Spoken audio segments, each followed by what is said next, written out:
বউয়ের শখ পূরণ করতে যে নিজের দামি একটা জিনিস বিক্রি করে দিয়ে বউকে গাড়ি কিনে দিয়েছে। এখন এই ভদ্রলোক আর বাবা হতে পারবে না। আসলে এই যে ভাই, আপনার শরীরের সবচেয়ে দামি একটা জিনিস যে বিক্রি করে দিলেন, দিয়ে যে আপনার বউয়ের শখটা পূরণ করলেন, এখন আপনার অনুভূতিটা কি? বউকে কতটা ভালোবাসেন আপনি? অনুভূতি বলতে ভাই, আমি আমার বউকে অনেক ভালোবাসি বিদায় আমি এই গাড়িটা কিনে দিছি। তো বাইসা থাকতে জন্ম যেহেতু নিছি, একদিন মৃত্যু তো হবেই। তো আমি যদি যেহেতু আমার বউয়ের শখটা পূরণ করতে পারছি, তো ওইটাই আমার কাছে বড় পাওয়া। আচ্ছা, ভাবি, এই যে আপনার স্বামী যে ওনার একটা বিচি বিক্রি করে দিয়ে যে গাড়িটা কিনে দিছে, এখন আপনার অনুভূতিটা কি আসলে? আমার মনে করেন, ঠিক আছে, আমার স্বপ্ন ছিল যে একটা গাড়ি নিব, তারে বলছি, কিন্তু সে যে তার একটা বিসি বিক্রি করে আমার জন্য গাড়ি কিনে নিয়ে আসবো, সেগুলো আমি কখনো কল্পনা করি নাই। কিন্তু এটা তার কাছে আশা করি নাই। যেমন খুশি হয়েছে তার থেকে বেশিটা কষ্ট পাইছি আমি। আচ্ছা, এই যে আপনার স্বামী ওনার দেহের একটা মূল অংশ যে বিক্রি করে দিছে, এটা তো যেমন ওনার সম্পদ তেমন আপনারও একটা সম্পদ।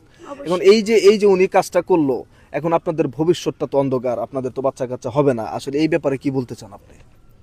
এই ব্যাপারে আমি বলতে চাই, সে কাজটা একদমই ভালো করে নাই, যে সামান্য একটা শখ পূরণ করতে যায় সারা জীবনের স্বপ্নগুলোই মাটি করে দিছে।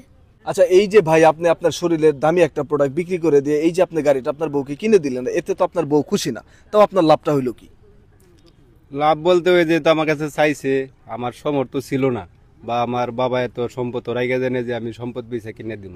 তো আমার বউ যেহেতু আমার কাছে দাবি করছে, আমি চিন্তা ভাবনা করে দেখলাম একটা গাড়ি তো হয়তো দাবি করছে। তো সে যেহেতু আমাকে এত ভালোবাসে বা আমার কাছে একটা গাড়ি দাবি করছে, সে বিশ্বাস রাইগে দাবি করছে।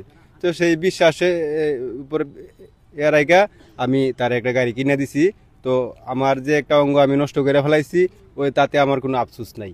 আচ্ছা, এখন বিষয় হচ্ছে ভাবি, এই যে আপনার স্বামী শরীরের দাবি অঙ্গ বিক্রি করে দিয়ে গাড়ি কিনে দিচ্ছে, এখন এই গাড়ি নিয়ে কি কোথায় যাবেন, কি ঘোরাঘুরি করবেন, প্ল্যানিং কি আছে? এটা নিয়ে আমার কোনো প্ল্যানিং নাই, তবে আমি এতে একদম খুশি হতে পারলাম না, কারণ আমি তার কাছে গাড়ি আবদার করছি, তার মানে ওইটার জন্য একদমই আমি খুশি না। আবদার করছি, তারে আমি জোর করি নাই, আমি শুধু আমার স্বপ্ন যেটা সেটা বলছি। তাকে তো বলি নাই যে তোমার টাকা পয়সা নাই, তুমি এখন আমার গাড়ি কিনা দাও বা কিনা দিতে হবে, আনো। এটা দিক দিয়ে আমি একদম অখুশি, কারণ সে আমার সামনে ভবিষ্যৎগুলো অন্ধকার করে দিছে। দর্শক, আপনারা দেখতেই পারলেন যে একজন বউয়ের প্রতি স্বামীর কতটা ভালোবাসা থাকতে পারে। সে তার নিজের একটা বিচি বিক্রি করে দিয়ে তার বউকে গাড়ি কিনে দিয়েছে, তার বউয়ের শখের গাড়ি।